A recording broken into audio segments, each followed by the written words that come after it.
అదే ఇప్పుడే Trump news ఏదైతే బయటకు వస్తుందో అది కొంచెం షాకింగ్గానే ఉంది.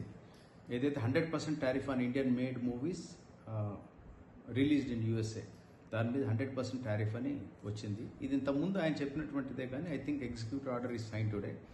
ఇది ఖచ్చితంగా ఒక డెంట్ పడ్డట్టు ఇండస్ట్రీకి, ఇదే కనుక నిజమైతే.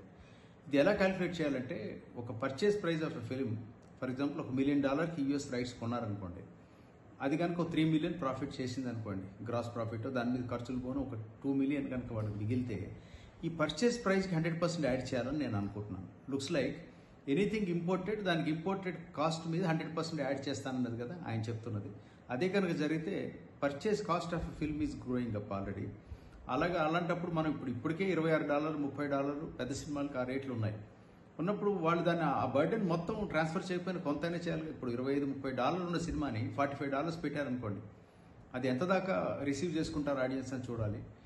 యాజ్ ఇట్ ఈస్గా అయితే ఇండస్ట్రీ ఎంకరేజింగ్గా ఉంది కమింగ్ టు యూఎస్ మార్కెట్.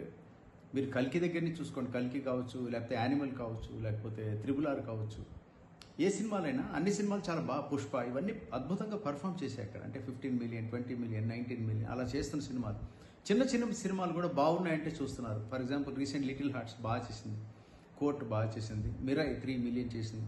ఇది ఒక నిర్మాతకి ఒక great revenue సోర్స్కి.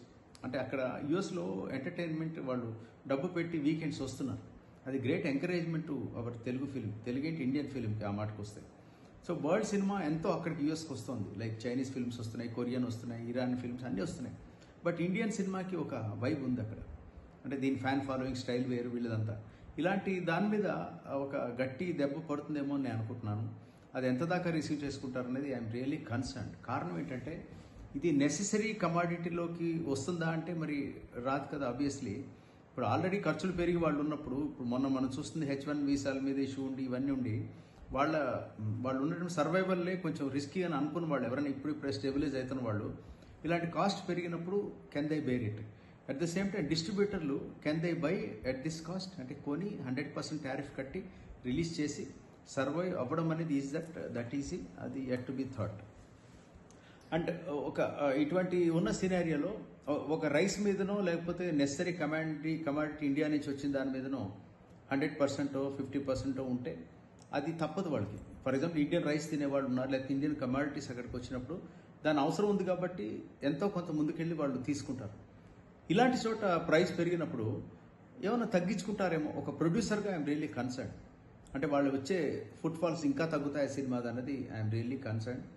This needs to be addressed. అంటే ఎక్కడ what is happening really I don't know. A matter of concern ఇది. ఖచ్చితంగా as a producer it's not a pleasant thing to hear from my end. నాకైతే I'm not happy. Hopefully దీనికి ఏమైనా solution దొరుకుతుందా, దీంట్లో ఏమైనా టాక్స్ ముందుకెళ్తే హోప్ఫుల్లీ వాళ్ళు ఏమన్నా దాన్ని కన్సిడర్ చేసి ఒక 25% 20% వస్తారు. Any increase on any price is definitely to be thought. దాన్ని కొంచెం రిసీవ్ చేసుకోవడం కష్టమే. హోప్ఫుల్లీ ఇండస్ట్రీ ఇప్పుడిప్పుడే బాగుంటుందని అనుకుంటున్నాము. అండ్ రాబోయే సినిమాలు చాలా మంచిగా ఉన్నాయి. దీపావళికి ఉన్నాయి, ఇప్పుడు సంక్రాంతికి ఉన్నాయి, చాలా పెద్ద సినిమాలు అన్నీ వస్తున్నాయి. ఇవన్నీ ఆల్రెడీ ప్లాన్ చేసుకుని ఉంటారు, వాళ్ళకి అగ్రిమెంట్స్ అయిపోయి ఉంటాయి. ఆ పర్చేజ్ అయినటువంటి అగ్రిమెంట్స్ వాటికి ఏం ఇంపాక్ట్ దీనివల్ల ఉంటుందో, ఈ ట్యాక్సెస్ 100% టారిఫ్ వల్ల ఉంటుందో తెలియదు. మేబీ ఏమన్నా సొల్యూషన్ దొరుకుతుందేమో ఆలోచిద్దాం. Let's hope for the 100% tariff Trump విధించింది కనుక ఇంప్లిమెంట్ చేస్తే సినిమాలకి కొంచెం రెవెన్యూ పరంగా ఇబ్బంది అయ్యే అవకాశాలు చాలా ఉన్నాయి. అంటే ఇప్పుడు మీరు కొన్ని సినిమాలు ఉదాహరణగా తీసుకుంటే, నైజాం ఎంత చేసిందో నైజాంకి ఈక్వలెంట్గా యుఎస్ మార్కెట్ చేస్తున్న సందర్భాలు మనం చాలా చూసాము. కాబట్టి ఇప్పుడు దాంట్లో, అంటే ఇప్పుడు వచ్చే దాంట్లో ఐదర్ మనం రేట్ అన్నా పెంచాలి ట్యాక్స్ కోసం అని చెప్పి, లేదంటే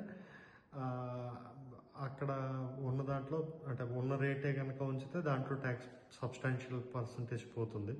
సో అలా ఏ రకంగా చేసినా ఒకవేళ రేట్ పెంచితే జనాలు రాకపోవచ్చు, తర్వాత చూద్దాము ఓటీటీలో చూద్దామని అనుకోవచ్చు. రేటు పెంచకపోతే సబ్స్టాన్షియల్గా మనము 50% వరకు ఇంచుమించుగా రెవెన్యూస్లో తగ్గే అవకాశం ఉంటుంది. మనకు వచ్చే రెవెన్యూస్లో 50% వరకు తగ్గే అవకాశం ఉంటుంది. సో ఇది నిజంగా ఏదైనా, అంటే ఇది డెసిషన్ని మళ్ళీ పునరాలోచన చేస్తే మంచిది.